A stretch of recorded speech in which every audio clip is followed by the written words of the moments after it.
अस्सलाम वालेकुम, क्या हाल है आप लोगों का? अच्छा, कितनी इंटरेस्टिंग वैसे ये बात होती है और हर साल यही होता है कि नहीं पता होता कि कल रोज़ा है कि नहीं रोज़ा। ऑल्दो स्पार्को की तरफ से ये बता दिया गया है कि चांद की नज़र आने का कोई चांस नहीं है, तो लिहाजा रोज़ा संडे को ही होगा, बट स्टिल एक वो एक एडवेंचर तो चल ही रहा होता है ना, एक मिस्ट्री चल रही होती है, लेवल ऑफ मिस्ट्री तो होता है, वो मिस्ट्री होती है। सो आज मरकज़ी हिलाल कमेटी का इजलास होगा, उस बारे में भी हम शो में आगे चलकर बताएंगे। लेकिन भाई रमज़ान अल मुबारक की आमद से कबल कराची में भी वैसे गर्मी उस तरह नहीं बढ़ी है जितना पिछले दिनों एकदम से बढ़ रही थी। Can I just say today it is beautiful. It is beautiful. So windy and so nice. बूंदाबांदी का इम्कान भी जाहिर किया जा रहा है आज जी कराची में, और बाकी मुल्क में तो मूसलाधार कहीं बारिश हो रही है, कहीं हल्की बारिश हो रही है, कहीं मॉडरेट रेन है, पहाड़ों पर बर्फ पड़ रही है। लाहौर में कल सारा दिन बारिश हुई है। आपको पता है पिंडी वाला हमारा मैच बह गया। आज वाला मैच जो लाहौर में है वो होता है कि नहीं होता, आज वाला हो जाए, कल वाले का कोई गम नहीं है मुझे। Okay, it was fine, we needed a little bit of a relief and a break, तो वो हो गया, लेकिन आज वाला मैच होना चाहिए। बट मरी और गलियात में आपको पता है सूरत हाल इसलिए खराब है, वहाँ सयाह फंस गए हैं अगेन। वो हम आपको बताते हैं। मुल्क के बालाई इलाकों में पर्टिकुलरली गलियात, वादी नीलम, वादी लीपा में शदीद बर्फबारी हो रही है। ट्रैफिक की रवानी मुतासर होने से सयाह ज़रा ट्रबल में हैं। कम्युनिकेशन का निज़ाम, मोबाइल फ़ोन्स वगैरह दरहम बरहम है। आज़ाद कश्मीर की वादी लीपा और केल में जो तफरीही मकामात हैं वहाँ पर 200 के करीब जो टूरिस्ट हैं उन्हें बाहिफाजत रेस्क्यू किया गया। मतलब उनको रेस्क्यू करना पड़ा बिकॉज वो भी कुछ ऐसी सिचुएशन बन गई थी कि वो वापस घरों को नहीं आ सकते थे, क्योंकि ऑब्वियसली इतनी बर्फबारी हो रही है। इंतज़ामिया की सयाहों को रात में सफ़र ना करने की हिदायत भी दी गई है। और दूसरी तरफ आपको बताएं कि पंजाब के मुख्तलिफ इलाकों में बारिशें, बादल बरसने से ठंड बढ़ गई है, तो वो जा रही थी ना, वो ज़रा ठंड ख़त्म सी हो रही थी।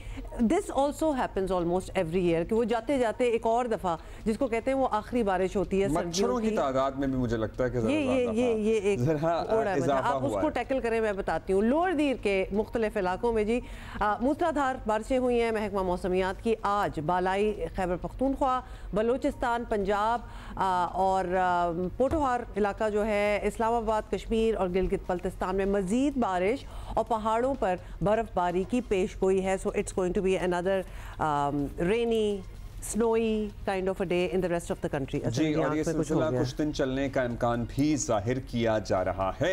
अच्छा, गुड। अच्छा, थोड़ी सी क्रिकेट पे बात कर लेते हैं। क्यों? अभी मैं खबरों में मोहम्मद रिजवान की को भी डिसाइफर करने की कोशिश कर रहा था और बहुत ही that was not mean decipher करने की कोशिश कर रहे थे, क्योंकि उनकी गुफ्तगू आपको डिसाइफर ही करनी पड़ती है। It is a reality as well.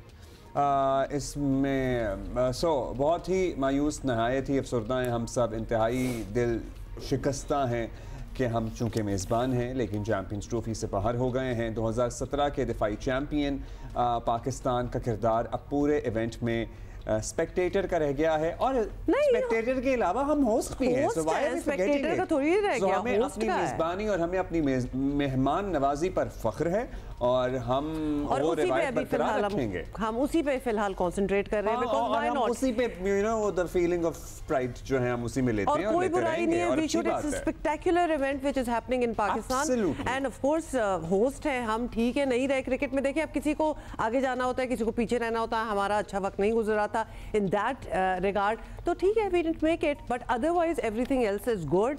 The teams that are here in Pakistan are enjoying themselves. बड़ा ज़बरदस्त क्रिकेट हो रहा है, बहुत अच्छा क्रिकेट हो रहा है, और सबसे ज़्यादा पाकिस्तानी शायकीन जो हैं वो जो हैं वो enjoy कर रहे हैं। They get to see all these players जिनके वो फैंस हैं और अपने ही ग्राउंड में वो देख रहे हैं। ये बड़ी रेयर बात है। हर सूरत हाल में एडजस्ट कर लेते, इसलिए हमने बड़े फ्लेक्सिबल है। हमने दूसरों के मैचों से दिल बहलाने का इरादा कर लिया है। इसके अलावा वैसे हमारे पास कोई चारा भी नहीं है। कल पाकिस्तानियों की ऑल्दो मायूसी में थोड़ा इजाफा हुआ। एक छोटी सी उम्मीद थी कि मैच हो जाएगा, हम जीत जाएंगे शायद, मगर मौसम ने हमें उसका मौका नहीं दिया। वैसे हम क्यों कह रहे हैं कि मौसम ने हमें जीतने का मौका नहीं दिया? Honestly, I'm not one of those. I was not waiting for that match, और फिर ये तो अल्लाह की तरफ से ही हुआ, हम क्या कह सकते हैं। बांग्लादेश के खिलाफ आखिरी ग्रुप मैच में कल बारिश की वजह से इसको कैंसिल होना पड़ा। इस तरह पाकिस्तान का चैंपियंस ट्रॉफी का टूर्नामेंट लिटरली बगैर एक भी मैच जीते ख़त्म हो गया। और मज़ीद तकलीफ की बात यह है कि वो भी आखिरी नंबर पर ख़त्म हुआ है। ऐसे मुश्किल हालात शायद ही पाकिस्तान क्रिकेट ने कभी माजी में देखे हैं। पता नहीं कहना चाहिए या नहीं? नहीं कहो। ओके, कोई जरूरत नहीं है कहने की। थोड़ी सी हमें एम्बैरसमेंट इसलिए भी ज़्यादा हो रही है कि ख़राब रन रेट की वजह से पाकिस्तान को बांग्लादेश से भी नीचे रहना पड़ा। देखिए, जब मैचेस नहीं हो सकते बिकॉज ऑफ मौसम एंड ऑल दैट, तो फिर वो रन रेट पे बात आ जाती है। And yes, Pakistan did not stand a chance at all. बिल्कुल ही कोई सीन नहीं था उसमें भी हम हो गए सबसे नीचे। इतना मतलब हम खत्म ही हो चुके हैं कि इस पे अब एक चीज पे लेके मजीद गम करने की जरूरत नहीं है। ओवरहॉलिंग वैसे बताना ये था कि जरूरत है। तमाम टीमें जो इस टूर्नामेंट में, उनका रन रेट पाकिस्तान से बेहतर है। तमाम टीम, मतलब हमारा सबसे लोएस्ट होगा तो तमाम टीमों का हमसे बेहतर ही होगा ना। मतलब मोड़ के हमें मजीद गम में डालने की जरूरत नहीं है। हमें पता है, हमें पता है खराब है। कल हमारे कप्तान मोहम्मद रिजवान ने तस्लीम किया कि वो कौम की तवक्कुआत पर पूरा नहीं उतरते, मगर वो बार बार लर्निंग की बात कर रहे थे। उन्होंने basically if you don't win you learn, ये उनका कहना था। तो कोई 2-3-4 बार बांग्लादेश से हमें लर्न करने का मौका नहीं मिला। हमें वैसे आई एम सॉरी टू से हर किसी से लर्न करना चाहिए because we really stand nowhere at the moment. So क्या बांग्लादेश और क्या बाकी नहीं हुआ तो हमने नहीं लर्न कर सके ना बांग्लादेश से। अच्छा, वैसे हमारा आपका नहीं है, ये बहुत पुराना मसला है। ये नहीं है कि जाहिर है क्या मसला, टैलेंट सबसे बढ़कर होता है। अगर आप अच्छे खिलाड़ी हैं तो हर चीज़ आप पीछे हम छोड़ देते हैं, इग्नोर करते हैं। लेकिन एट द सेम टाइम किसी भी पोजीशन की एक रिक्वायरमेंट होती है और particularly when you are a captain. आप अफगानिस्तान के लड़कों को देख लें, हमारा तालीमी निज़ाम हम एक्सपेक्ट करते हैं ना कि अफगानिस्तान से तो बेहतर होगा। Look at the way they interact, they communicate, they speak, they are very eloquent. ऐसा नहीं है कि हम लोग इसको बेहतर नहीं कर सकते। हमारे सामने ऐसी मिसालें मौजूद हैं। हमारे क्रिकेटर्स अपने लेजेंड्स ऐसे हैं who groomed themselves and now और अपने सेल्फ ग्रूमिंग का तो कभी जिंदगी में मतलब एक बार आता ही नहीं है ना। You just keep building up, और ज्यों आपका जिंदगी में you know fortunate are the ones जिनका एक स्टैंडिंग जो है वो ज़रा बेहतर होती जाती है, बड़ी पोजीशंस में आते जाते हैं, तो आप अपने आप को फिर उस लेवल पे भी तो लेके जाते हैं। और बात मेरा ख्याल है आप इसलिए भी कर रहे हैं बिकॉज रिजवान हमारे कप्तान है, वी लव हिम, लेकिन जब वो बोलते हैं तो एक मजाक सा बन जाता है। लेट्स फेस इट, मतलब मीम्स भी बनते हैं बिकॉज वो उनकी क्लैरिटी ऑफ थॉट उस तरह नहीं होती और मुंह से क्या निकल रहा होता है तो वो मैच नहीं कर रहा होता है। And may be he should by now have learned to communicate a little better. कोई बुराई नहीं है। I think he should just speak in Urdu. 100% इसमें कोई बुराई नहीं है। You can't make of what he is trying to say. अच्छा ठीक है, You can't. हम इस पे मजीद बात नहीं करेंगे ये, क्योंकि बहुत ज्यादा लोग बात कर रहे होते हैं तो हमने कहा इस पे भी कह दें। और पता है इसमें कोई मुज़ाहिरा नहीं है। I think भाई दुनिया की बड़ी नेशंस हैं, कितने खिलाड़ी हैं जिनको नहीं आती कोई फॉरेन लैंग्वेज। एंड यूरोपियंस जो होते हैं फुटबॉलर्स को तो अंग्रेजी बोलते ही नहीं है। नहीं, they can't. मतलब वो जीत रहे होते हैं, चैंपियनशिप ट्रॉफीज होती हैं ये वो, लेके वो बोलते हैं अपनी ज़बानों में। टेनिस में आप देख लें अपनी ज़बान में बोलते हैं, ट्रांसलेटर्स होते हैं। तो ये हमारे खित्ते का ये इशू है। वैसे I am sorry, Ronaldo, Messi, everybody, तो ये हमारा इशू है। तो लिहाजा इतना प्रेशर ना फील करें। और हम में से भी बहुत से क्रिकेटर्स हैं, मैन ऑफ द मैच वगैरह बनते हैं, उनके साथ एक ट्रांसलेटर होता है तो वो उर्दू में बात करते हैं। तो कप्तान या तो पार कर लेना वो नैया जो है ना वो बीच में, या तो सीख लें बिल्कुल और अच्छी तरह कम्युनिकेट करें या उर्दू में बोलें। और अगर नहीं हो पा रहा तो फिर अपनी जुबान में जिसमें आप कंफर्टेबल हो उसमें बात करें, क्योंकि इसमें एक्चुअली ये मजाक बनाने या उड़ाने की बात नहीं है। एक्चुअली नहीं समझ आता कि आप क्या कह रहे हैं, एक्चुअली नहीं समझ आता। समझ आती ना तो फिर उसके मतलब बनाए जाते हैं। फिर थोड़ी सी क्लैरिटी ऑफ थॉट था इसमें। इससे पहले जो इनकी गुफ्तगू हुई है किसी भी मैच के आखिर में, यू कांट मेक इट के क्या कहना चाह रहे हैं, बिल्कुल भी समझ में नहीं आता। अच्छा चले ना, लेट इट गो, अब हम छोड़ देते हैं इस चीज को। सिकंदर बख्त है हमारे साथ और क्रिकेट के सिकंदर और सीनियर स्पोर्ट्स जर्नलिस्ट अब्दुल भट्टी साहब भी हमारे साथ हैं, ज्वाइन किया है। सिकी जी और Sikandar, thank you for joining us. ये रेस्ट लेने वाली मतलब कौन सा तीर मारा है जो कह नहीं सकते कि रेस्ट चाहिए, तो प्लीज ये हमें जरा समझा दें। हम समझना चाह रहे हैं कि वॉलंटरीली बैकआउट करना किसी चीज से और ड्रॉप होना are two very different things. तो इधर क्या हो रहा है भट्टी साहब, पहले आप बताएंगे। देखें हुमा, मैंने 2 दिन पहले खबर दी थी कि जिस तरह इन्होंने खराब परफॉर्मेंस दी है तो इन चारों प्लेयर्स को सिलेक्शन कमेटी ड्रॉप करने जा रही है। अब इन्होंने खुद सेफ एग्जिट लेने का फैसला किया है। ये खुद चाहते हैं कि न्यूजीलैंड का दौरा, जाहिर है होम ग्राउंड में भी जब आप परफॉर्म नहीं कर सके तो न्यूजीलैंड की कंडीशन में तो दुनिया की बड़ी बड़ी टीमें, बड़े बड़े प्लेयर्स जो हैं वो स्ट्रगल करते हैं। तो उन्होंने खुद ही सेफ एग्जिट के लिए ये प्लानिंग की है। ये सारी प्लानिंग जो है इनके जो प्लेयर्स एजेंट हैं वो इनके लिए करवाते हैं, वो ही इनके सबसे बड़े मुशीर हैं। फिर जो आकिब जावेद है उगूरी कोच, उनका जो असाइनमेंट था वो चैंपियंस ट्रॉफी तक था। आकिब जावेद का असाइनमेंट खत्म हो गया तो आकिब जावेद को भी फारिग किए जाने की बाज़गश्त है। और हमारी जो इत्तलात है, नेशनल क्रिकेट एकेडमी के जो डायरेक्टर हैं नदीम खान, वो एक फ्रेंचाइज उन्होंने ज्वाइन कर ली है, उनका पीसीबी में नोटिस पीरियड चल रहा है। तो आकिब जावेद ने पहले भी पीसीबी से इस ख्वाहिश का इज़हार किया था कि उन्हें नेशनल क्रिकेट एकेडमी में वो ग्रास रूट क्रिकेट पे काम करना चाहते हैं, वहां पर रखा जाए। तो आकिब जावेद वहां चले जाएंगे। अब रह गई सिलेक्शन कमेटी, उनके बारे में भी क्रिकेट बोर्ड सीरियसली अब ये सोच रहा है कि इस नेशनल सिलेक्शन कमेटी को भी चेंज किया जाए, जिसमें एक नॉन क्रिकेटर है, एक फॉर्मर टेस्ट अंपायर है। तो बहुत सारी उखाड़ पिछाड़ है। और आपको पता है कि हमारे जो मेंटर्स हैं, जिनके जाहिर है भारी भरकम मुआवजे हैं, उनकी कंट्रीब्यूशन भी हैं, but if they are contributing anything to the team तो फिर तो इट जस्टिफाइज। आप इतने क्या, इससे ज़्यादा पैसे लें। कल हमारे ही प्रोग्राम में सीनियर वजीर हैं राना सनाउल्लाह, उन्होंने कहा कि हम इस पे पार्लियामान में गुफ्तगू कराएंगे। और उन्होंने भी वो बयानात सुने हैं मेंटर्स के, टीवी पे जो कमेंट्री करते हैं, जब वो कहते हैं कि जी हम हैं तो सही, लेकिन हमें बिल्कुल नहीं पता कि हमने करना क्या है। हम आपके पास भी आएंगे भट्टी साहब, लेकिन Sikandar, your thoughts on this, ये ड्रॉप एंड आराम वाले मामले पे पहले। आप लोगों ने इतनी लंबी सारी बातें की, मगर जो मेन फैक्टर होता है ना इन लड़कों को कंट्रोल करने का, वो होता है फाइनेंसेस। आप उन सबसे पहले जो लड़के रेस्ट लेना चाह रहे हैं, सबके सेंट्रल कॉन्ट्रैक्ट खत्म, सबके, नंबर 1। जब तक ये नहीं करेंगे ना इन लड़कों को, आप मुझे बताइए घर में बैठ के उनको 60 लाख रुपया मिल रहा है, उनको कोई फर्क पड़ेगा? मुझे सिर्फ इतना बताएं। सजा होनी चाहिए ना। सजा क्या होती है? आपने परफॉर्मेंस नहीं दी, अब आप जो है रेस्ट लेना चाह रहे हैं, आपकी परफॉर्मेंस सही नहीं है, पैथेटिक है, तो आपके सेंट्रल कॉन्ट्रैक्ट खत्म, नंबर 1। नंबर 2, जो सेंट्रल कॉन्ट्रैक्ट में इन्होंने जो अपने पैसे जो है ना 10 लाख से 60 लाख कराएं, उसको रिव्यू किया जाए और इनसे कहा जाए कि जब आप वर्ल्ड चैंपियन बनेंगे तो आपको 1 करोड़ रुपया महीना मिलेगा।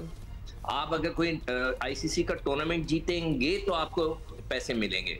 अब ये कह रहे थे कि जी हमने देखें जी बांग्लादेश को हरा दिया, हमने फलां को हरा दिया। ये होता है ये है कि ये बायलैटरल सीरीज हैं, इनसे हम प्रैक्टिस करते हैं, इनसे हम ट्रेनिंग करते हैं, इससे हम अपनी टीम बनाते हैं और फिर हम compete करते हैं इन द वर्ल्ड चैंपियनशिप्स। जब आप world championship is the target, अगर आप जैसे इम्तिहान में फाइनल एग्जाम जो होता है वो काम आता है ना, उसके बाद सर्टिफिकेट मिलता है, तो अगर आप फाइनल एग्जाम में ही फेल हो जाएं तो फिर आपका फायदा क्या?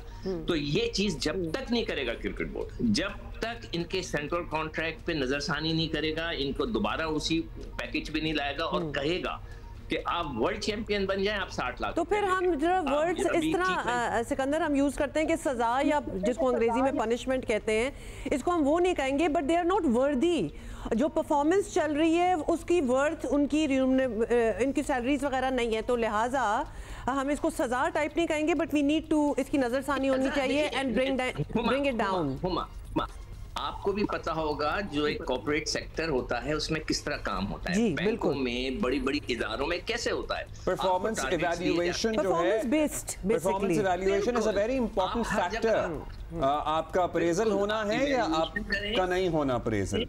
अच्छा सिकंदर, हम इस पे भी आएंगे। और वो जो माइंडसेट है ना कि भाई इन पे लेबल ना लगे कि इन्हें ड्रॉप किया है, बस ये आराम करते हैं या फिर ये वॉलंटरली दस्तबरदार हो जाते हैं, मतलब हम इस माइंडसेट से कब निकलेंगे, मतलब कि ये भी हम पूछेंगे आपसे। बट उससे पहले भट्टी साहब, मतलब सिलेक्शन कमेटी की आप बात कर रहे थे, आकिब जावेद ज़ाहिर being the head coach selection committee के भी मेंबर थे, उनकी बहुत चली, उनसे भी बहुत कहा गया कि रिव्यू कर लें, लेकिन चैंपियंस ट्रॉफी के लिए उन्होंने अपनी जो सिलेक्शन थी उसको नहीं रिव्यू किया। लेकिन इसके अलावा अजहर अली, हमारे पास असद शफीक, फिर ये जो चीमा साहब हैं डेटा एनालिस्ट, फिर अलीम डार साहब, बाकी लोगों की क्या कंट्रीब्यूशन रही?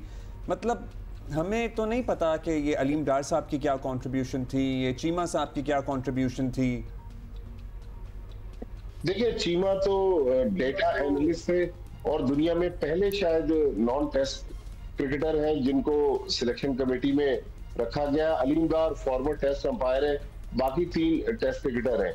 अब्दुल्ला, मैं आपको बिल्कुल दयानतदारी से सच्ची बात बताता हूं कि कम से कम 2 बार पीसीबी चेयरमैन मोहसिन नकवी ने इस सिलेक्शन कमेटी को कहा कि आप अपने फैसलों पर रिकंसीडर करें। जब टीम में अभी तनकीद हो रही थी का वक्त बाकी था, बिल्कुल, जी हाँ, तो उस वक्त पौने 2 घंटे की लाहौर में मीटिंग हुई है नेशनल क्रिकेट एकेडमी में। मोहसिन नकवी साहब बाहर बैठे रहे, सिलेक्शन कमेटी अंदर मीटिंग करती रही है। मीटिंग करके जब निकले हैं तो चेयरमैन से उन्होंने कहा कि नहीं साहब, हमारे ख्याल में यही पाकिस्तान के बेहतरीन 15 खिलाड़ी हैं। फिर भारत के मैच से पहले एक बार फिर मोहसिन नकवी साहब ने सिलेक्शन कमेटी से कहा कि आप अपने फैसले पर नजरसानी करें, उस्मान खान को खिला दें। उन पे क्रिटिसिज्म भी बहुत हो रहा है और उनका यूएई में बड़ा तजर्बा है। हालांकि पीसीबी चेयरमैन के पास पावर्स है कि वो ओवररूल कर सकते हैं सिलेक्शन कमेटी को, लेकिन मोहसिन नकवी साहब ने नहीं किया। दूसरी बार भी मोहम्मद रिजवान और आकिब जावेद ने चेयरमैन को स्ट्रेट अवे मना कर दिया कि नहीं साहब, हम तब्दीली नहीं कर सकते, उस्मान खान जो है वो इस काबिल नहीं है, हम इमाम को खिलाएंगे। तो जब इतनी एरोगेंट सिलेक्शन कमेटी हो जो चेयरमैन पीसीबी की राय को भी नजरअंदाज करे, तो उसका मतलब है तो उसको तो घर जाना पड़ेगा। और मेरे ख्याल में ये राइट टाइम है कि इन सिलेक्टर्स को घर भेजा जाए। अच्छा, फिर तो 100% उन लोगों को रिस्पॉन्सिबिलिटी लेनी चाहिए कंसिडरिंग, और ये बात आप पहले भी बता चुके हैं भट्टी साहब कि कितनी बार ऑप्शन दिया गया कि कोई चेंजेस ले आओ, कोई मसला नहीं है।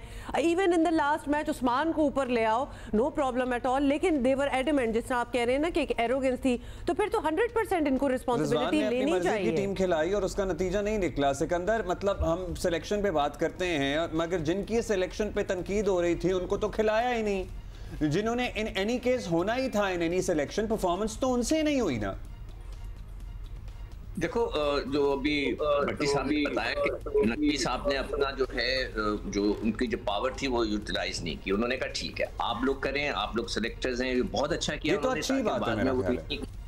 उन्होंने बहुत अच्छा किया, बहुत अच्छा किया, इसलिए कि बाद में वो आकर कहते कि ओहो हम तो ये कर रहे थे चेयरमैन ने, इसलिए कि ये सारे बाद में टीवी पे बैठेंगे, आप फिक्र ना करें। क्योंकि चेयरमैन तो क्रिकेटर नहीं है ना, बै करेंगे। जितने लड़के इस वक्त टीवी पे बैठ के बातें कर रहे हैं, इन सब ने गलतियां की हैं। एक शख्स कह रहा है कि जी अपने रिश्तेदारों को ले आते हैं, उनके अपने रिश्तेदार खेल रहे हैं, एक का दामाद खेल रहा है, एक का जो है बेटा खेल रहा है, और सॉरी भतीजा खेल रहा है। वहां बैठ के कह रहे हैं कि इस सिलेक्शन में रिश्तेदारों को खिलाते हैं, और मजे की बात है कि उन्हीं के अपने दामाद और भतीजा खेल रहा है। मैंने शर्म की तो मतलब शर्म तो इन लोगों को आती नहीं। अच्छा, अब दूसरी चीज, इनको पता है क्या करना चाहिए था? आकिब जावेद को जब आए थे उनको कहना था मैं रिजाइन करता हूं, मुझसे टीम नहीं चली, खत्म हो जाती बात। अब वो कह रहे हैं कि जी इनको कितना तजर्बा है देख लें।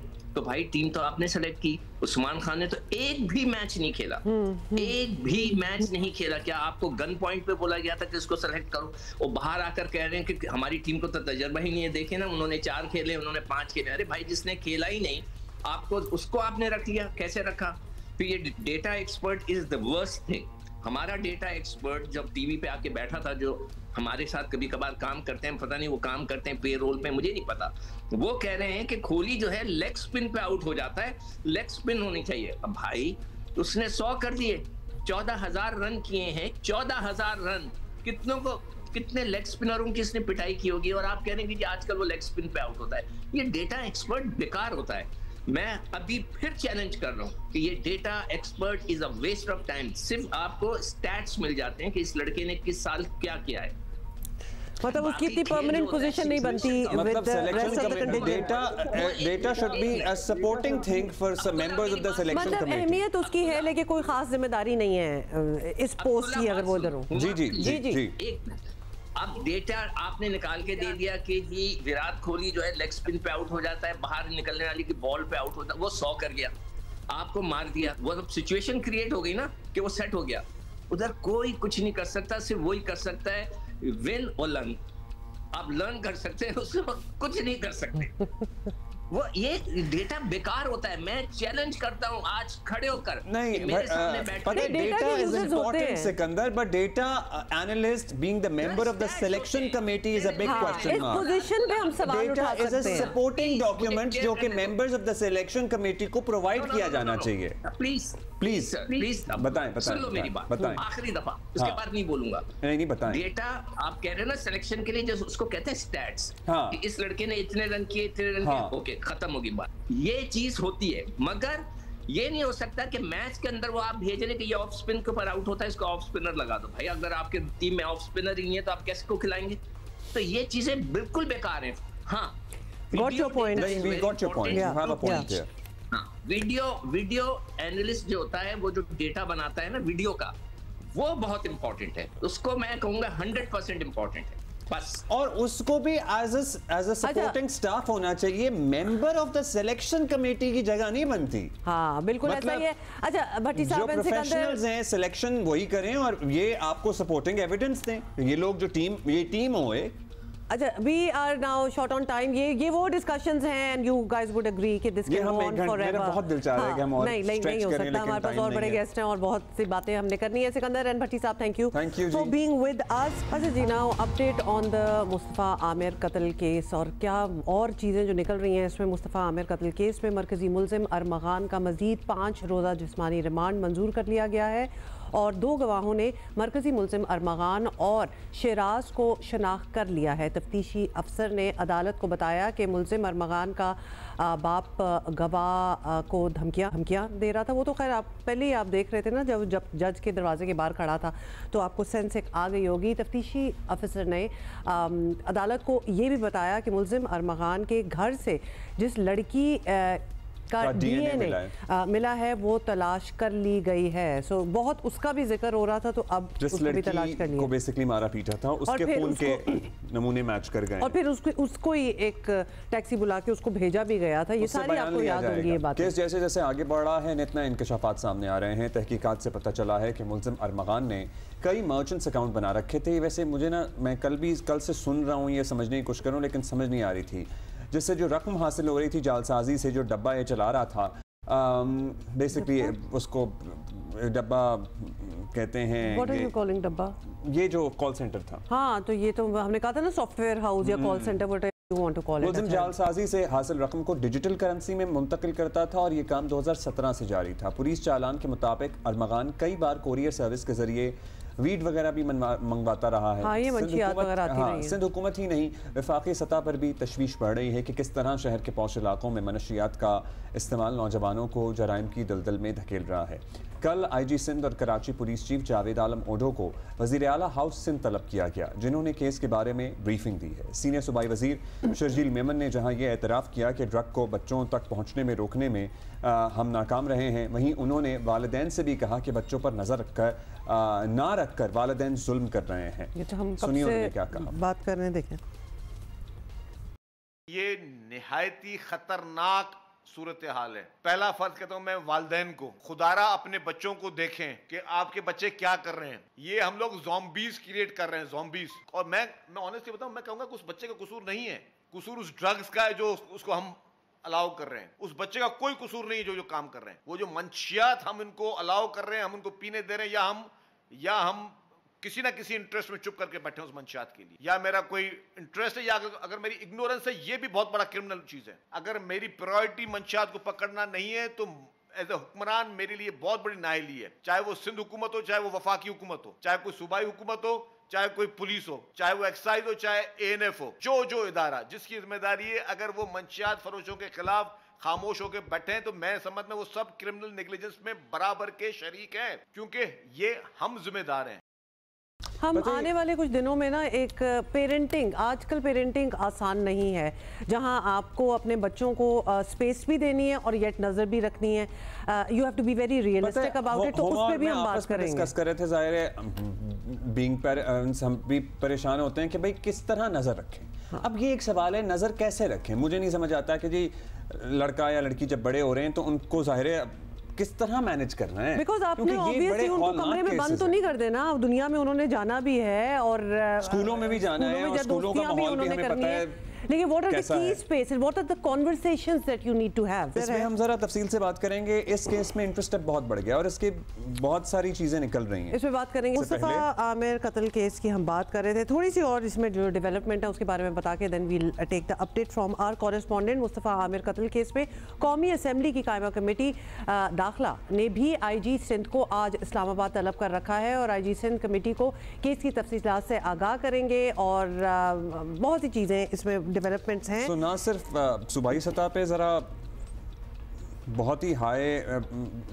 प्रायोरिटी पे रखा गया है इस केस को, अब कौमी असेंबली की कायमा कमेटी बराए दाखिला में भी IG सिंध को तलब JIT भी बना दी गई है, बुलाया गया है। JIT भी बनी है। इसमें क्या अब आगे मामला हो रहे हैं, बढ़ रहे हैं। ज़ीशान शाह हमारे साथ ही हमें ज्वाइन करेंगे। ज़ीशान, ज़ाहिर है जो भी केस आता है इनिशियली इस तरह का वाक़या अगर हो तो बहुत बात होती है मीडिया पे, कमेटियां भी बनती हैं, इन्वेस्टिगेशंस भी होती हैं, लेकिन सवाल यही होता है कि पुलिस जो बुनियादी फैक्टर है, पुलिस क्या अपना काम इस तनदही से कर रही है कि एक मजबूत केस बने?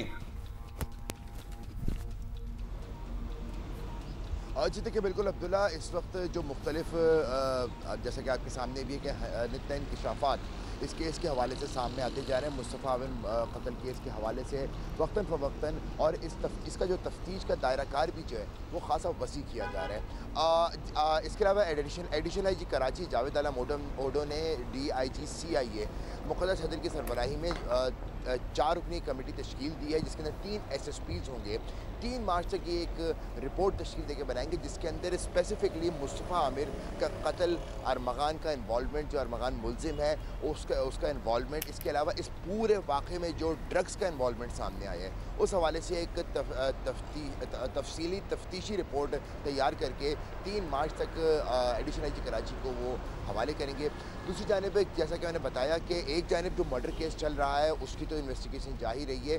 2 गवाहान ने जो कि मरकज़ी मुलजिम के नौकर थे, उन्होंने अपने जो बयानात हैं वो भी अदालत में रिकॉर्ड करा दिए हैं। दूसरी जानिब पुलिस की जानिब से इसमें 2-4 जो है इस केस से रिलेटेड दरवाजे खुल गए, जिसमें कि सर फहरिस्त इस वक्त ड्रग्स का मामला है। SIU पुलिस की जानिब से रोज़ाना की बुनियाद पर मुख्तलिफ शहर के इलाकों में कार्रवाइयाँ की जा रही हैं, जो स्पेसिफिकली वीड के जो इस कारोबार में मुलविस मुलजिमान हैं उनको इस वक्त गिरफ्तार किया जा रहा है। अब इत्तलात ये आ रही हैं कि FIA भी मुमकिन तौर पर इस केस की तफ्तीश में हिस्सा लेगी। जो रकम मुस्तफ़ा जो मुलजिम अरमगान के पास से जो डिजिटल अकाउंट की सूरत में निकल के आई हैं उस हवाले से भी तफ्तीश को आगे बढ़ाया जाएगा। अब तक जो हमारी तफ्तीशकारों से बात हुई है उनका कहना है कि मुलजिम ने अपने घर में, जिसको कि एक अनफॉर्मल इस्तिलाह में डब्बा कहा जाता है, जो कि इल्लीगल कॉल सेंटर होता है, उससे जो रकम आती थी वो मुलजिम जो USDT अकाउंट में ट्रांसफ़र करता था और उसके बाद में वो पैसे जो है वो क्रिप्टो करेंसी के अंदर उसकी इन्वेस्टमेंट होती थी। कुछ इत्तलात ज़राए से हमें ये भी मिली हैं कि बड़ी तादाद में किस क्रिप्टो करेंसी के जो कॉइन्स होते हैं वो भी पुलिस के सामने आए हैं, जो कि बहुत बड़ी तादाद में जो है वो मिले हैं, क्योंकि मुलजिम 2017 से ये कारोबार कर रहा था, तो जितनी भी रकम डॉलर्स की सूरत में उसके पास आती थी उसको ये क्रिप्टो करेंसी के अंदर कन्वर्ट कर लिया करता था और उसी से जो उसको मज़ीद दिन ब दिन इसको मल्टीप्लाई कर रहा था। इसी रकम से मुलजिम का जो मंशियात के अंदर इन्वॉल्वमेंट है उसके अंदर वो ये पैसा जो यहाँ से आ रहा था, ये पैसा मंशियात के अंदर भी किसी न किसी सूरत में घूम रहा था और स्पेसिफिकली जो ये वीड जो ये मंशियात है इसके अंदर भी है। तो उस हवाले से भी तफ्तीश को अब आगे बढ़ाया जा रहा है, क्योंकि 3 मार्च को इस हवाले से पूरी तफसीली रिपोर्ट IG सिंध को पेश की जाएगी। बड़ी डेप्थ है इसमें कि कब से ये शुरू हुआ था अरमान और किस तरह उसने पैसे बनाए। मतलब जब आप ये कहते हैं ना ज़ीशान के 2017 से बात चल रही थी, हम 24 में बैठे हुए हैं। मुस्तफ़ा का अगर कत्ल ना हुआ होता तो किसी को कभी पता नहीं चलना था कि एक्चुअली कि कितना बड़ा ये इलीगल बिजनेस का एक हब बना हुआ है, जिसमें क्रिप्टो से लेके ड्रग्स से लेके मतलब एक इलीगल कॉल सेंटर जिसको आप डब्बा कह रहे हैं, मतलब ये सारी चीज़ें चल रही थी।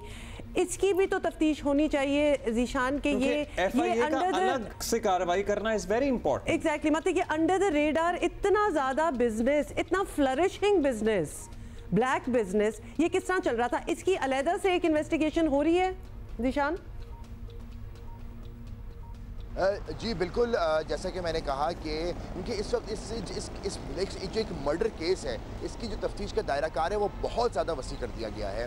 दो चीज़ें सामने आई हैं जिसके अंदर बड़ी तादाद में एक तो पैसा सामने आया है जो कि एक जो ट्रांजैक्शन है उसकी वो हार्ड कैश में नहीं है, एक जिसमें बहुत बड़ा पैसा नज़र आ रहा है, और दूसरी जानब ये मंशात का, मंशात के ऊपर काफ़ी सारी अपडेट्स इस वक्त हम आपसे शेयर भी की जा चुकी हैं, नाजरीन से शेयर की जा चुकी हैं, वो सारी चीज़ सामने आती है और वक्तन आती जाएंगी। लेकिन दूसरी जानब जो ये पैसे का जो इन्वॉल्वमेंट नज़र आया है उसके ऊपर भी, जैसे गुज़िश्ता रोज़ भी खबर आई थी जो मुल्ज़िम के मर्चेंट अकाउंट से मुतालिक जो तफसीलात सामने आई थी कि इसने 17 से अपने मर्चेंट अकाउंट्स भी बनाए हुए थे, जो उसने अपने अकाउंट्स वगैरह बंद कर दिए हैं, लेकिन जितना डाटा से डिलीट किया है उसको भी रिकवर करने की कोशिश की जा रही है। ठीक है। अच्छा ज़ीशान, मुल्ज़िम के बाप का रवैया आपको पता है बड़ा जारहाना है, और हैरानी है कि टीवी चैनल्स भी बुला रहे हैं, बिठा रहे हैं, इंटरव्यू कर रहे हैं उसके बाप के बियॉन्ड मतलब एनी लॉजिक। लेकिन आपसे ये जानना चाहते हैं कि मुल्ज़िम का बाप, अब अपेरेंटली ये बताया गया है कि वो जो गवाह हैं उनको धमकियाँ लगा रहा है, तो गवाहों के तहफ़्फ़ुज़ के लिए क्या अदालत से ही बस मदद ली जाएगी या पुलिस अपने ताईं भी कुछ कर सकती है? क्योंकि अगर ये उसके मुलाजिम हैं लड़के के, कितनी देर स्टैंड करेंगे अपने बयानात पे? देखिए अब्दुल्ला, मैं इनके जो मुल्ज़िम का जो बाप है इस हवाले से उसकी तफसीलात भी शेयर करना चाहूँगा। ये सिर्फ यही नहीं कि गुज़िश्ता रोज़ ये मामला सामने आया है कि वो जो मुलाजिम है जो कि इस केस के वाज़ेह गवाह बने हैं, जो चश्मदीद गवाह हैं, उनको धमका रहा है, बल्कि यही नहीं बल्कि इससे कबल भी जो एक कोर्ट के अंदर भी उसने जो पुलिस एहलकार को धमकाया था, और ये सब कुछ मीडिया पर रिकॉर्ड भी हुआ था। सिर्फ यही नहीं बल्कि मुख्तलिफ प्रोग्राम्स में बैठ के मुख्तलिफ लोगों को ये ऑन एयर भी धमका रहा है। तो कल गुज़िश्ता रोज़ अदालत ने जो मुताल्लिक़ा अदालत है उसको जो गवाहान हैं उनको ये अहकाम जारी किए हैं वो मुताल्लिक़ा अदालत से रब्ता करें। इसके अलावा क्योंकि ये वाक़या कुल खुला के सामने गुज़िश्ता रोज़ ही आया है, तो अभी उम्मीद ही की जा रही है मुमकिन तौर पर कि पुलिस इसके ऊपर क्या कार्रवाई करेगी।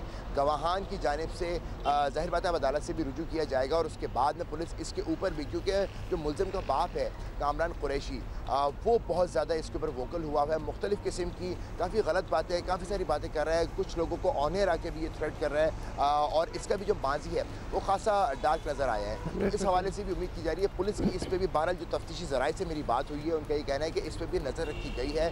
अगर किसी भी सूरत में मुजरिमाना गफलत में मुल्ज़िम नज़र आए तो इसके खिलाफ भी फौरी तौर पर कार्रवाई अमल में लाई।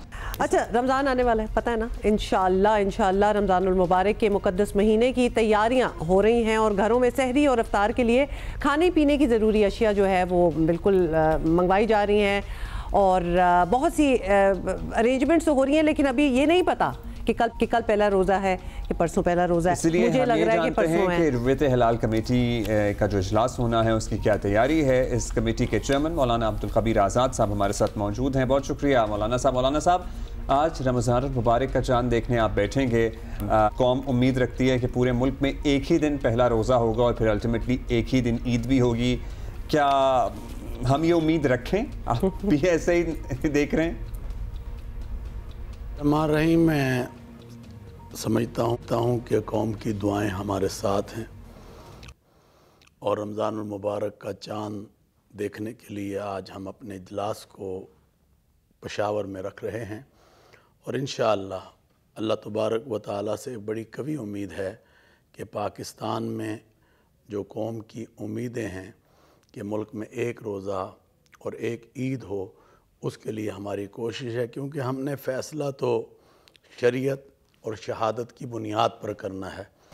तो अल्लाह तबारक व तआला से दुआ है कि अल्लाह ताला इस मुल्क को एक रोज़ा अता फ़रमाए ताकि यूनिटी और वहदत के साथ हम आगे बढ़ सकें। मौलाना साहब, हमारी भी बिल्कुल यही दुआ है। ये बताइएगा कि एक तो रुयत का रवायती तरीका ही है जो हम लोग ऑब्वियसली सदियों से फॉलो कर रहे हैं, लेकिन अब साइंसी कैलेंडर वगैरह भी मौजूद हैं, जदीद टेक्नोलॉजी है वो भी है दस्तयाब। तो क्या कमेटी इस मुतालिक कोई रुझान रखती है कि साइंस को भी रुयत हिलाल के निज़ाम में गुंजाइश दी जाए?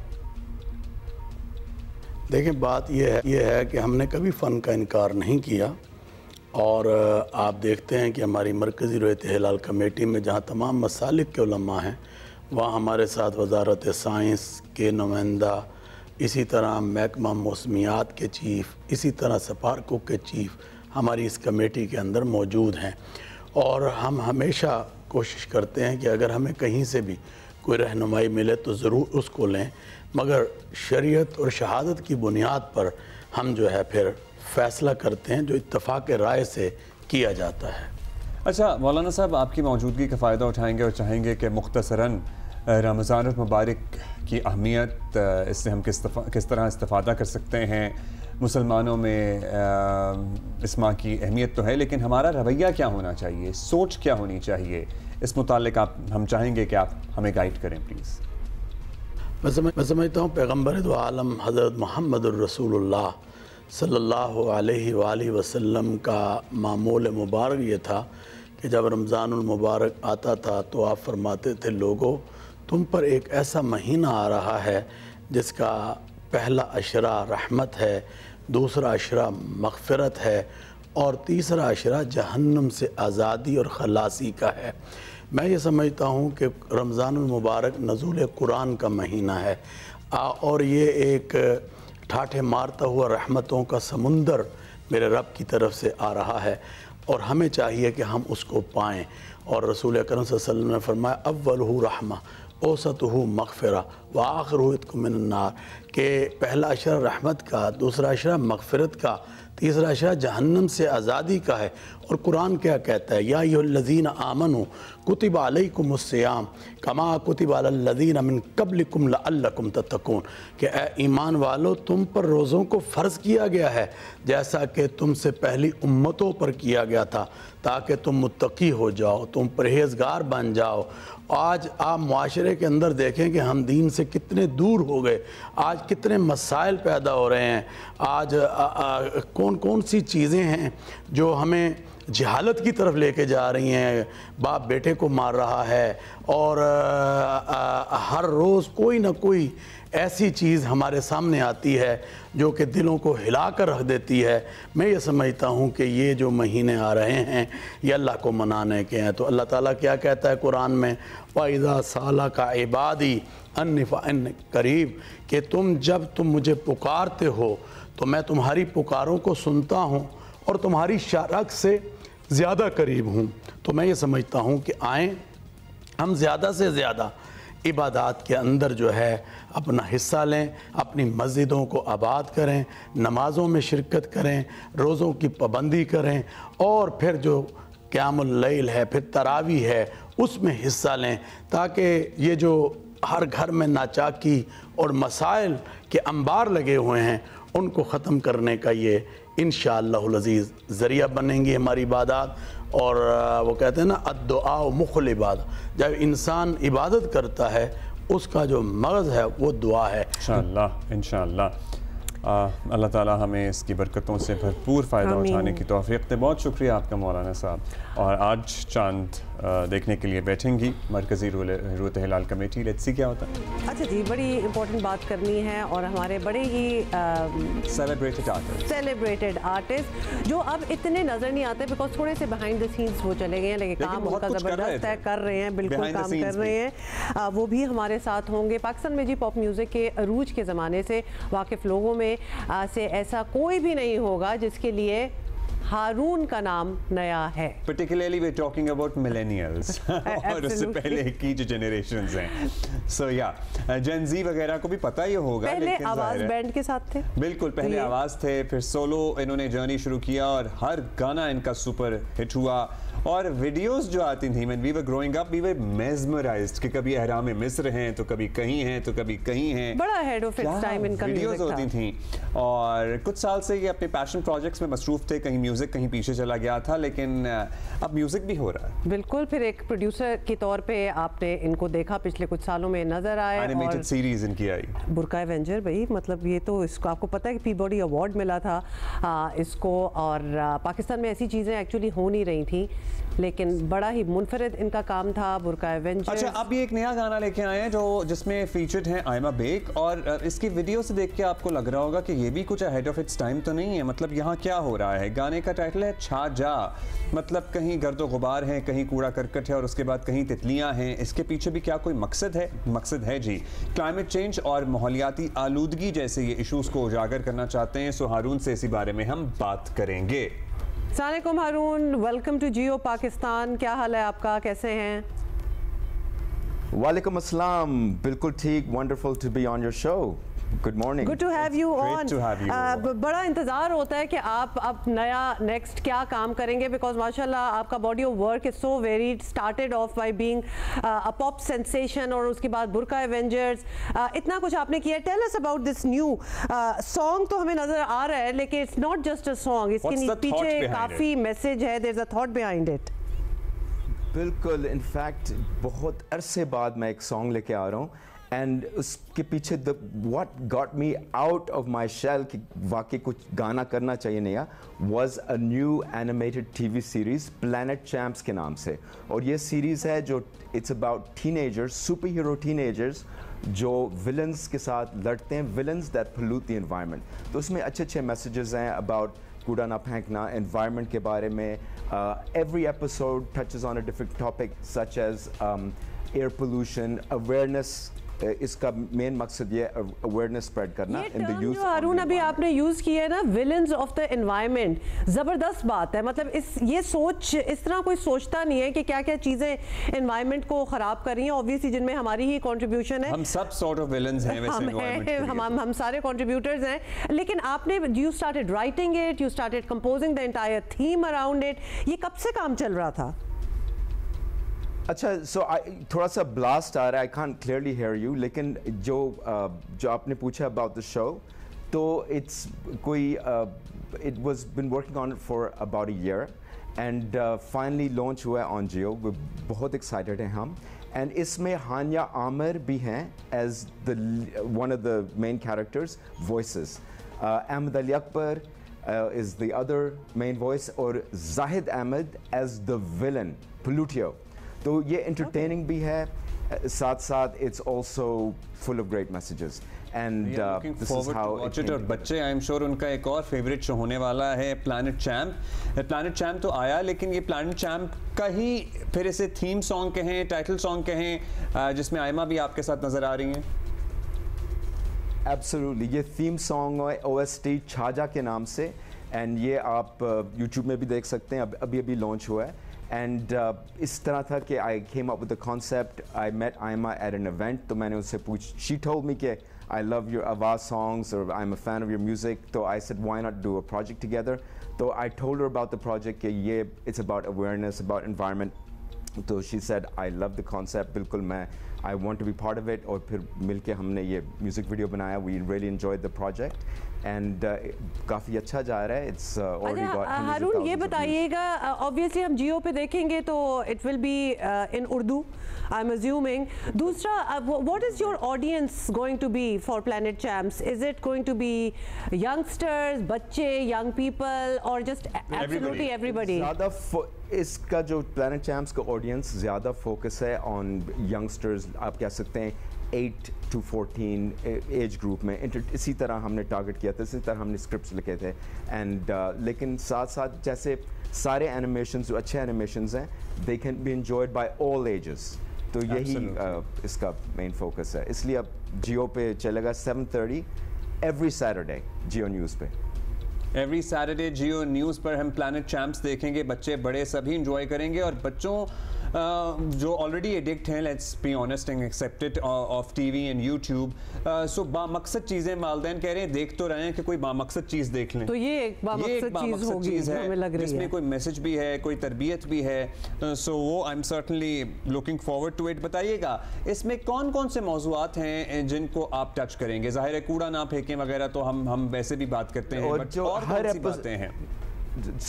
बिल्कुल इसी तरह जो हर एपिसोड, लाइक फॉर इंस्टेंस आपने मेंशन किया लाइक कूड़ा ना फेंकना, ट्रैश, तो उसके अंदर हम एक ट्रैश मॉन्स्टर लेके आए हैं. उसके हिसाब से हर episode has some different character related. जैसे एक एपिसोड है स्मॉग के ऊपर, जो ये एयर पोल्यूशन एक बहुत बड़ा मसला है पाकिस्तान में आजकल, स्पेशली लाहौर में. तो उसके ऊपर इसी तरह मैसेजेस दे रहे हैं कि why we have air pollution, because अक्सर जो गाड़ियों का कैटालिटिक कन्वर्टर्स या बहुत पुराने या बिल्कुल काम नहीं करते, ये लोगों को पता नहीं ये बात. लेकिन इसी तरह every single episode, you know, deforestation के ऊपर एक episode है, plantation के ऊपर, the importance of plantation. तो ये सारे episodes है different topics touch करते हैं. बड़ा अच्छा तरीका, बड़ा अच्छा ही मौसर तरीका इंशाल्लाह होगा और आपने सोचा है कि इस तरह एटलीस्ट नई जिनका हो गया वो तो हो गया, लेकिन जो नई जनरेशन है उसमें ज़रा ज़्यादा एहसास हो और यकीनन आप तरीक़ेकार भी बता रहे हो कि how to make the environment better.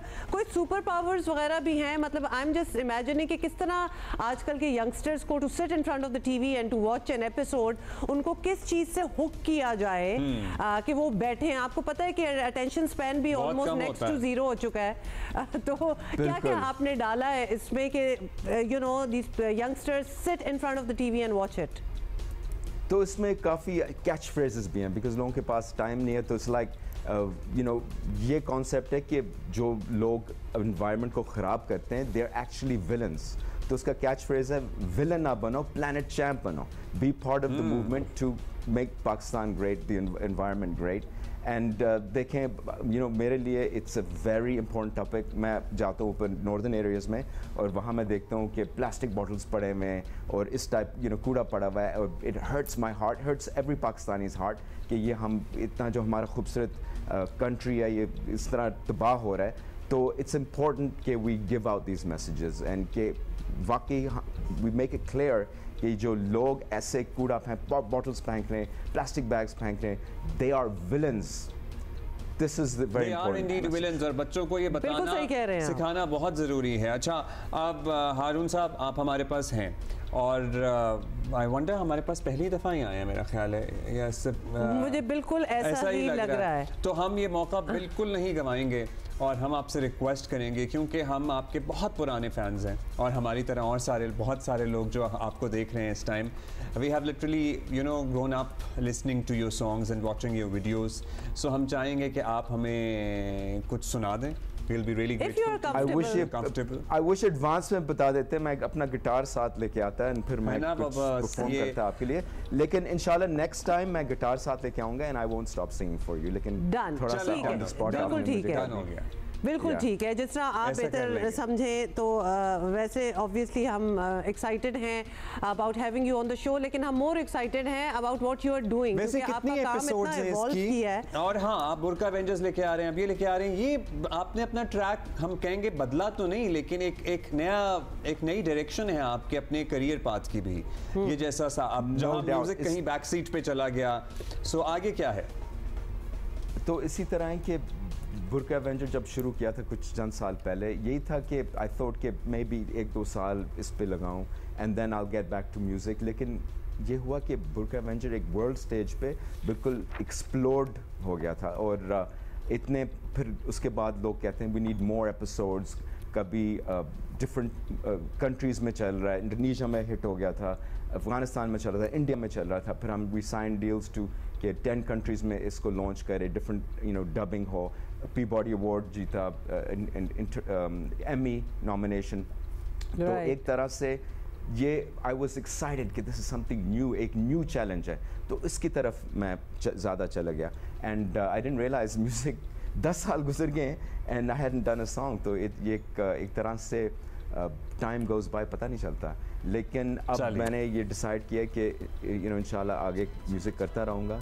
This was a good cause के एनवायरनमेंट के ऊपर कुछ करना है. That got me out of my shell के आगे कुछ म्यूजिक करते हैं. Haroon, it's an excellent cause, in fact the only cause that should really matter, क्योंकि हम जो कर चुके हैं अपने प्लेनेट अर्थ के साथ हम अपने साथ ही कर चुके हैं. हमारी आने वाली जनरेशंस को हम डिससर्विस कर रहे हैं. तो गुड ऑन यू कि आप दोबारा से जरा कॉन्शियस लेके आए हैं. हमारे superstars like Hania Aamir and Zahid Ahmed and Ahmed Ali Akbar. बिल्कुल, and I'm of course singing alongside with you. तो we are really looking forward. Starcast है आपके साथ इस प्रोजेक्ट में associated, so I'm sure that would interest a lot of people as well. बहुत शुक्रिया हारून and thank you so much. Thank you. आप हमारे साथ हैं आज. स्टोर जाएंगे अभी हम जरा अपना एनवायरनमेंट, हम जरा मौसम देख लेना. एनवायरनमेंट की बातें भी हो रही हैं. रफ़ीउल आफरीदी हमें बता रहे हैं फ्रॉम अ स्टोर. ज़िला स्टोर में गुज़श्ता 3 रोज़ से वक्फे के साथ इस साल की बल्कि सीज़न की शदीद तरीन बर्फ़बारी का सिलसिला जारी है, जिसकी वजह से कई बालाई इलाकों की जो राब्ता सड़कें हैं वो मुनक़ता हो चुकी हैं और वहाँ पे कई बालाई इलाकों में दर्जनों मकामात के ऊपर बर्फ़ानी तोदे के गिरने की इत्तला है, जिसकी वजह से कई जगहों पे जुज़ी तौर पे लोगों का नुकसान भी हुआ है। इसके साथ साथ यहाँ पे जारी बर्फ़बारी की वजह से निज़ाम ज़िंदगी मफलूज होकर रह गई है, लोग घरों के अंदर मैसूर होकर रह गए हैं।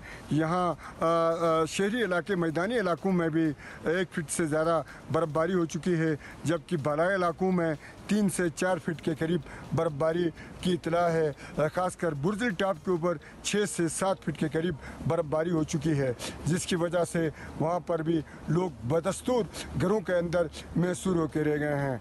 यहाँ पे होने वाली बर्फ़बारी और जो जारी सर्दी की लहर की वजह से अवामी जो मसाइल और मुश्किलात हैं उनमें भी इजाफा हो चुका है। ख़ासकर यहाँ पर अस्तूर के अंदर जो कारोबारी जो मराकिज़ हैं वो भी यहाँ पे वैरान पड़े हुए हैं, जबकि यहाँ पे जो सरकारी जो दफातर हैं वहाँ पर भी जो तातीलात जैसा समा नज़र आ रहा है और मामूल से बहुत कम हाज़िरी यहाँ पे नज़र आ रही है।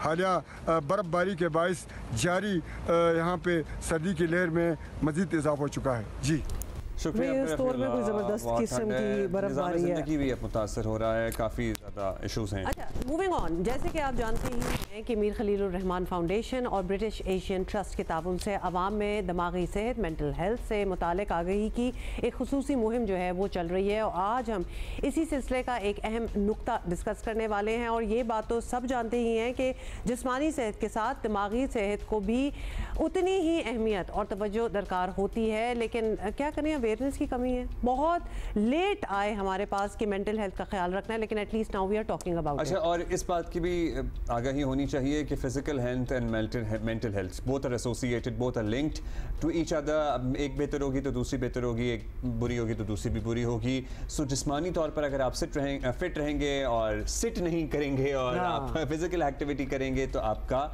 ज़हनी जो मामला है वो भी अच्छा रहेगा। इसी पे बात करने के लिए हमारे साथ हैं करिश्मा अली, जो ना सिर्फ नेशनल फुटबॉलर हैं बल्कि उनकी एक तंजीम है जो उनके इलाके चित्राल समेत दीगर कई जगहों पर खेलों के जरिए एक सेहतमंद माशरे की तश्कील के लिए बहुत सारा काम कर रही है। करिश्मा हमारे साथ हैं, क्या हाल है आपका? कैसी हैं आप? और ज़बरदस्त किस्म का आपका ये इनिशिएटिव है क्योंकि खेलों और मेंटल हेल्थ में बड़ा ज़बरदस्त एक लिंक भी है। जी अस्सलाम वालेकुम, thank you so much for having me here. और बिल्कुल ठीक आपने कहा कि मेंटल हेल्थ और फिज़िकल हेल्थ जो है ये कोरिलेटेड है और इसका हम जो है, मैं एज एन एक्सपर्ट नहीं बता सकती, but what I am experiencing as an athlete ये मैं आपको ज़रूर बता सकती हूँ कि मेरा एक्सपीरियंस कैसा रहा है and all the athletes around me. और हमारा काम हुआ स्टार्ट चित्राल में, एंड यू नो कि Chitral for the longest time has been in the news उनकी हमारी जो हाई सुसाइड रेट की वजह से जी। तो और स्पेशली ये यंग लड़के लड़कियों में बहुत ज़्यादा रहा है for a long period of time. तो मेरा स्पोर्ट्स के साथ मेरा मेंटल हेल्थ पे फोकस का जो है एम थ्रू माय ऑर्गेनाइजेशन ये हमारे लिए बहुत इम्पोर्टेंट रहा है। और इसी के साथ हमने 2022 में अपना एक प्रोग्राम इनिशिएट किया था आर्ट थेरेपी। लेकिन उसके बावजूद हमारे साथ कोई we directly engage around 500 young girls, और उसमें हम देख रहे हैं कि उनमें और सोसाइटी में बाकी जो छोटी लड़कियां हैं उनमें बहुत ज़्यादा डिफरेंस है।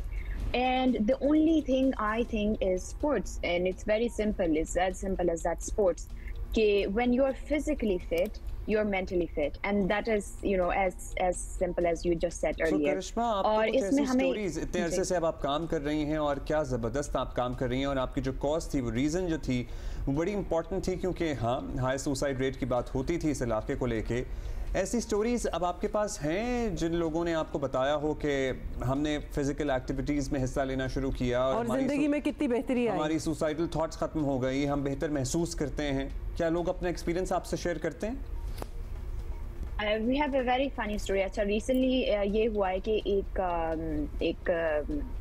आंटी जिनकी बच्ची ऑब्वियसली हमारी यू नो स्पोर्ट्स एकेडमी में पार्टिसिपेट करती हैं, वो गई है and she share that story with my father and mother कि उनकी शायद फैमिली में कोई उसके साथ लड़ाई हुई थी वो छोटी बच्चे के साथ कि वो बात नहीं मान रही थी, तो उसको काफ़ी डांटा है एंड देन एब्रप्टली वो घर से निकल के बाहर गई है। तो जब वो बाहर गई तो उनकी अम्मी उनके पीछे गई परेशान होके कि चतरान में ये होता रहता है कि सुसाइड रेट इतना ज़्यादा है कि पेरेंट्स को सबसे पहला थॉट आता है कि मेरे बच्चे कहीं सुसाइड ना करे। तो वो उनके पीछे जब गई है और उसने कहा कि किधर जा रही हो, मतलब कि कहीं आपको बुरे ख्यालात नहीं आ रहे हैं, कि सुसाइडल थॉट्स तो नहीं आ रहे हैं कि आपको डांटा है या आपकी बात नहीं मान रही इस वजह से। तो उनका पहला रिएक्शन ये था कि हम जो है ना we are very strong both mentally and physically after being part of our activities for many years. तो that is the last thing that is coming to my mind. I actually wanted to go for a walk. तो मतलब ये हमने ये जो है scientifically भी proven है कि अगर आप, ज़रूरी नहीं है कि आप जो है ना हार्डकोर एक्सरसाइज करें जिम में जाके, आप जाके वॉक कर सकते हैं 10 मिनट 20 मिनट। ये जो आप टेंशन में है, स्ट्रेस में है और आप एक जगह बैठते हैं, that makes it even worse. So ideally lot of लोगों को लोगों के दिमाग में ये होता है कि एक्सरसाइज शायद हमें जिम में जाके करना होगा या कोई हार्डकोर एथलीट एक्सरसाइज, उसकी कोई ज़रूरत नहीं है। आप दिन में 10 मिनट 20 मिनट जाके वॉक कर ले अपनी स्ट्रीट्स में। यू वेरी राइट कि मतलब थोड़ी देर के लिए आप अपने एनवायरनमेंट से निकल के किसी और एनवायरनमेंट में और एक हेल्थियर एनवायरनमेंट में चले जाएं तो it can have such a good effect on your health and your mental health. हम आपसे बात कर रहे हैं और साथ हम विजुअल्स दिखा रहे हैं, फुटबॉल भी लड़कियां खेल रही हैं, रॉक क्लाइंबिंग भी कर रही हैं, मतलब वो एक आपने वॉल भी उधर बनाई हुई है। क्या क्या स्पोर्ट्स हैं, आप हमें ज़रा बताएं कि क्या क्या ऑप्शंस हैं वहाँ की बच्चियों के पास, यंगस्टर्स के पास, और सिर्फ लड़कियां ही फायदा उठा सकती हैं या फिर लड़के can also be a part of these activities? अच्छा, हम तो वैसे फोकस करते हैं लड़कियों का, क्योंकि लड़कों का ये है कि मेरे भाई घर से निकल के स्ट्रीट पे भी खेल सकते हैं। लड़कियों के लिए ये ऑप्शन नहीं है, इसलिए हम लड़कियों के लिए स्पेशली ऑर्गेनाइज स्पोर्ट्स करवाते हैं, क्योंकि they are not safe to play out in the open. ये एक और सैड बात है, लेकिन हम जो है ऑर्गेनाइज स्पोर्ट्स सिर्फ लड़कियों के लिए करते हैं। और स्पोर्ट्स में हमारे पास फुटबॉल है, क्रिकेट है, टेबल टेनिस है, लेकिन वहाँ की जो लड़कियां हैं दे डू रॉक क्लाइंबिंग और उसके साथ साथ विंटर स्पोर्ट्स में स्कीइंग। तो स्पोर्ट्स जो है एक्सट्रीम रेजिलियंस जो है पैदा करता है, स्पेशली इन यंग गर्ल्स। तो वो ऑब्वियसली डायरेक्टली आल्सो रिलेट करते हैं, वो और डायरेक्टली ट्रांसलेट करते हैं उनके मेंटल हेल्थ पे भी कि अगर आप कोई भी सिचुएशन है। आप जबरदस्त काम कर रही हैं एंड आपको जितनी सपोर्ट चाहिए हमारी तरफ से वो हम देंगे आपको। Thank you for being with us. Thank you for doing what you're doing. We're going to see you on Monday, inshallah. Bye.